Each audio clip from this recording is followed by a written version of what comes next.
আমি doctor Bimala Banerjee. Doctor, আমার boyfriend বলে নিচে গিয়ে নাক বন্ধ করতে হয়।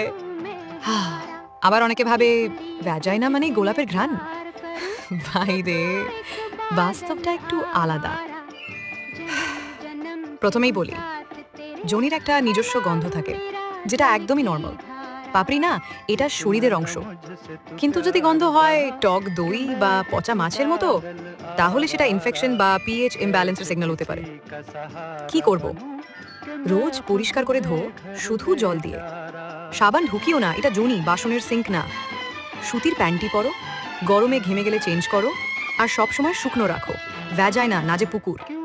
আর যদি গন্ধ টানা থাকে, গুগল না করে গাইনির কাছে যাও, গুগল জানে না তোমার ইন্টারনাল। মনে রেখো, স্বাস্থ্যবান যোনি মানেই সুখী যৌন জীবন। আর যদি কেউ গন্ধ নিয়ে কথা তোলে, তাকে বলো তোমার পারফিউম দিয়ে জয়ী বানাইনি আমি। ধন্যবাদ।